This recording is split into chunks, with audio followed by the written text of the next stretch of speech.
Everyone has one or two secrets they'd rather keep hidden, and I'm no different. When I was younger, I was quite wild. Now, I'm a quiet and unassuming woman, but losing my parents at 15 sent me down a wrong path. I ended up joining a gang of troublemakers. I got some of the girls from the gang together and started our own group. Because my dad made me learn wrestling when I was a kid, I was known around town for being really strong, even stronger than the boys.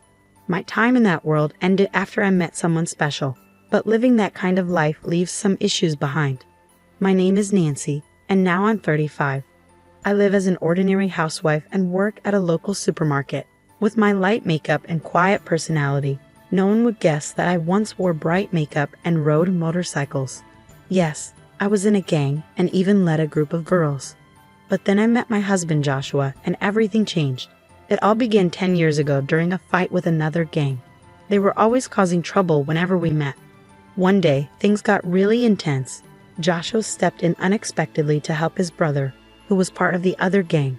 As everyone was fighting and falling, Joshua and I were the only ones left standing.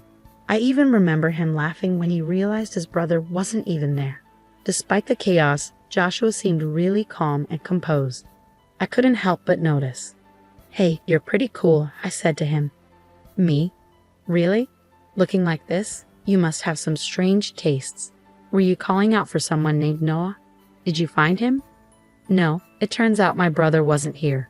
That's how our quiet chat began. Joshua's brother was a troublemaker beyond saving. Joshua even took up boxing to try and set him straight.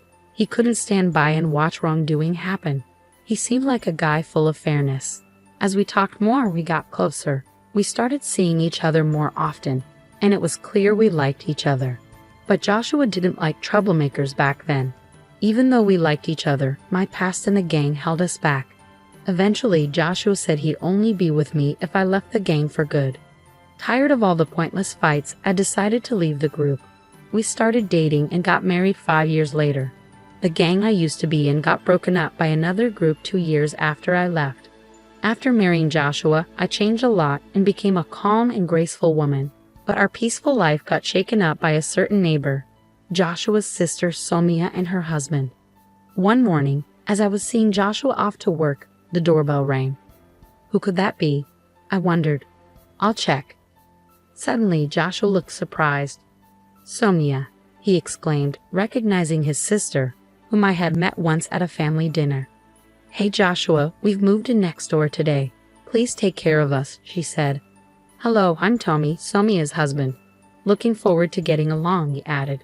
They started off with a rude attitude, but since Sonia was Joshua's sister, I couldn't be too confrontational. We usually got along with our in-laws, so I didn't want to start any trouble. It turns out Tony was the one who got Joshua's brother Noah into the troublemaking world. They went to the same high school and were a year younger than Joshua. Joshua turned 34 this year, so they must be 33. Sonia, who's 3 years younger than Joshua, should be 31. "Joshua, too bad about your brother, huh?" Tony remarked. "I don't care about Noah anymore. Even you." Joshua was visibly angry. His brother had passed away due to a fight. Joshua's brother and sister apparently never got along well. Sonia felt ignored in favor of her brother and developed a rivalry, which eventually extended to Joshua as well. Joshua once mentioned how tough it was to deal with his sister, preferring to focus only on his brother. Unlike me, Sonia was also in a delinquent group before. Unlike her, Noah was forced into it by Tony. Seeing his siblings change, Joshua probably felt even more determined about justice. As the three of them stared each other down, I spoke up from behind Joshua. "Joshua, you need to leave for work soon." "Oh right," he replied. "Running away, Joshua. Remember, I haven't forgotten that you laid hands on me," Sonia sneered. "That was because you attacked Noah." "All right, both of you enough. We're done here," Sonia declared. With Somia's words, Joshua left for work, the issue still unresolved. But then the harassment from Somia and her husband began. About an hour after Joshua left, the doorbell rang, but nobody was there when I checked. Another hour passed, and there was a loud noise at the door, like something was being thrown. When I looked, there was a pile of cardboard boxes dumped in front of our door. "What's going on?" I muttered to myself. Since nobody was around, I decided to ignore it and went back inside. But then I heard a small popping sound from the balcony. I rushed over and found 3 broken eggs. We live in a corner apartment next to Somia's new place. This means the harassment likely came from her apartment since there are no neighbors on one side, and it's too high for someone from below. Angry, I decided to confront my next-door neighbors. "Hey, is that you? What do you want? Showing up like this?" Somia greeted me, clearly irritated. "Is this your idea of a prank? Throwing eggs on our balcony? It had to be you or your husband. The angle only makes sense from your balcony." Somia glared at me and said, "What? Don't be ridiculous. Do you have any proof that we did it? Making false accusations won't help. I'll call the cops." Even though she used to be in a gang, her quick resort to the police in this situation seemed odd to me. "I don't have proof, but the way the eggs are scattered, they could only come from your balcony." I tried to stay calm, but Sonia kept arguing back. "That's weak proof." "Hey Tony, the lady next door is complaining," she said to her husband. Hearing this, Tony chimed in. "Hey, just because you're Joshua's wife doesn't mean you'll get any special treatment." If Sonia's reliance on the police seems second-rate, Tony's words weren't much better. He might have thought he was intimidating, but to me, it was anything but scary. I could feel my old self stirring inside me, but I didn't want to go back to my past. So I acted like a timid, unassuming woman and said quietly, "Please don't raise your voice." Inside, I wanted to unleash a powerful kick to shut him up. But since meeting Joshua, I had changed for the better, and I didn't want to throw away all my progress over something like this. Seeing my reaction, they both laughed in front of me. "Aha, so you're Joshua's wife. I thought you'd be something special, but you're just a boring woman." "Weak. Tony was giving you too much credit. At the family dinner, you seemed like a real introvert. Just a kick won't be enough. I might have to dislocate a joint or two to calm myself down," I thought, trying to control my rising anger. "Go on, leave," they told me, and then closed the door on me. I stood there, staring at the closed door, feeling frustrated. I thought about telling Joshua, but I knew Somia and her husband would just pretend they didn't know anything.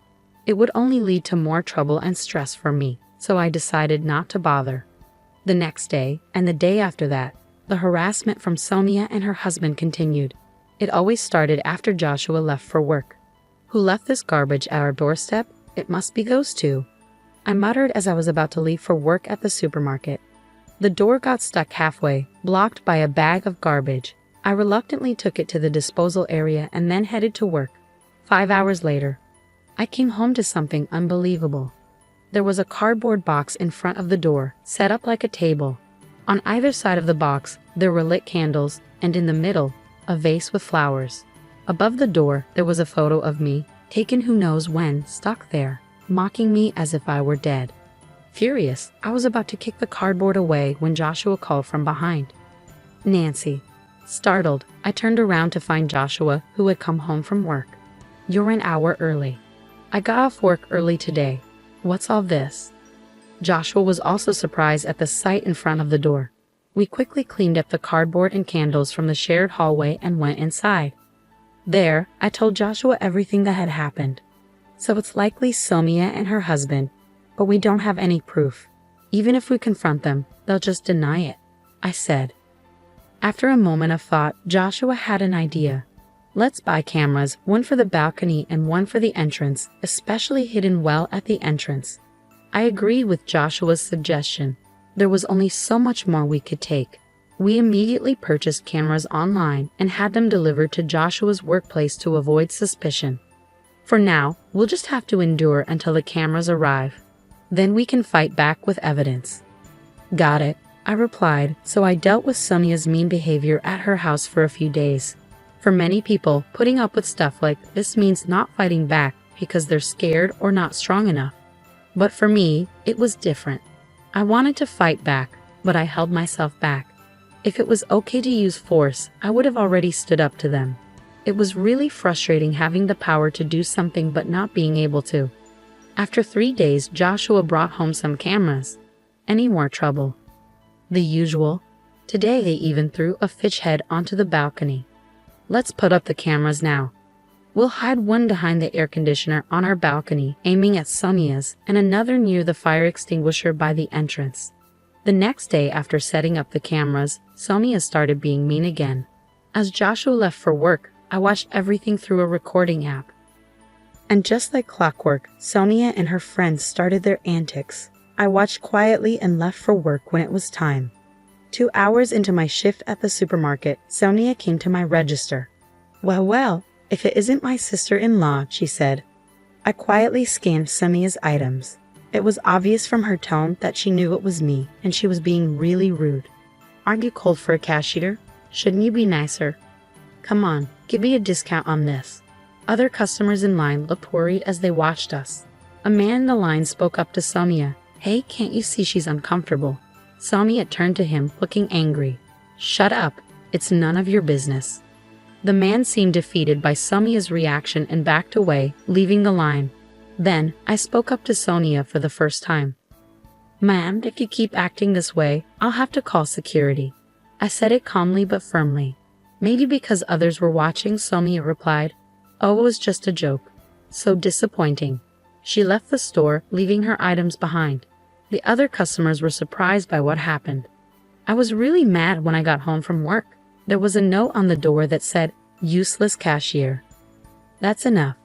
I couldn't handle it anymore. I angrily tore off the note and waited nervously for Joshua to come back. When he got home, we watched the footage from the cameras.